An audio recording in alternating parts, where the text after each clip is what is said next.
More than one There you button to are. push. One more button. There you go. One more button. We were talking a while back, and the theme of this one is business buddies.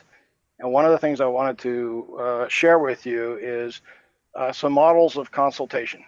I'm a management consultant, so there's two types of consultations.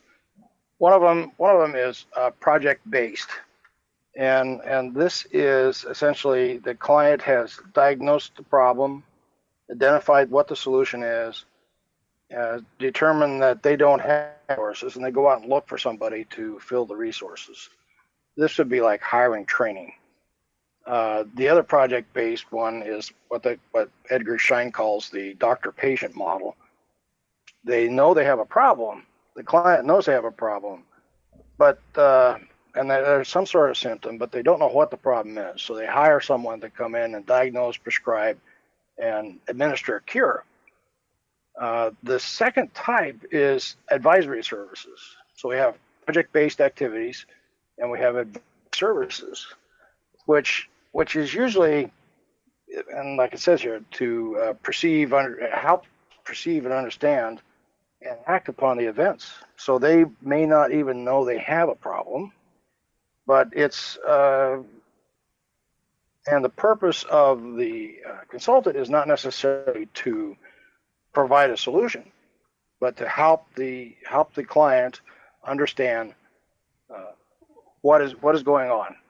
And Edgar Schein has a real nice model for this, and says basically the client owns the problem, owns the solution, and all during this process, it is up to the client to own it. So it's not an extension of management. It is a new insights framework for new insights. Now, a lot of people don't understand that type of thing, so I created another graphics here. Now, this works good for explaining to clients, and also if you're going in to work with a team or work with a group to explain what you're doing and what the relationships is. The new ways of work, that's what I bring into the organization. I can show what you're doing different and ask some questions. However, I'm not an expert in the business, so their job is to maintain their expertise in the business and the industry and domain knowledge, subject matter expert, domain knowledge, all that kind of stuff.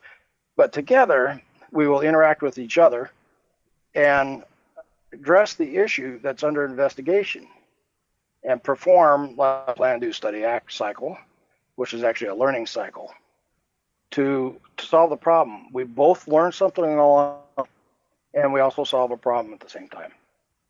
I found this model works very good for explaining what the relationship is.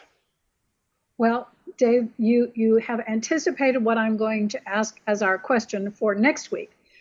When you came up with these models, is it based on somewhat on the person? In other words, who you go in to talk to? Do you choose the advisory or other models based on who that person is, not necessarily by job title, but by kind of what are their attitudes and interests and opinions and values and lifestyle, the things that make us up? It has a lot to do with the conversation that they're, and you can tell right away if are they internally focused? Are they willing to learn something different? Then I can go to the advisory services. But if they're looking for something that's off the shelf to solve a problem they have, I can work on the project-based activity and offer some workshops and things like that on the project-based. And I think So that's, yeah, I'm sorry, go ahead. it's not really what level of person you're talking to. It is what is the person willing to tolerate, essentially. Right. Are they looking internally, or are they just looking to buy something off the shelf to put in place? And keeping with our theme about pricing, is there a price difference between project-based and advisory? Sure. Well, I don't know about other people, but I charge more for project-based, which is workshops and things like that. It's a set fixed fee. Advisory services are usually over an extended period of time, and I never know exactly what direction it's going. So the fee is a little uh, per day per hour fee is a lot lower. Mm-hmm. It's a longer Well, term trusted advisor type of environment. okay. And I think that they're good examples of how to look at your pricing from the perspective of the person and from plugging in what it is you're doing and maybe some other issues related to how much your infrastructure costs are and how much profit you want. Excellent. Thank you so much, Dave. We appreciate it very much.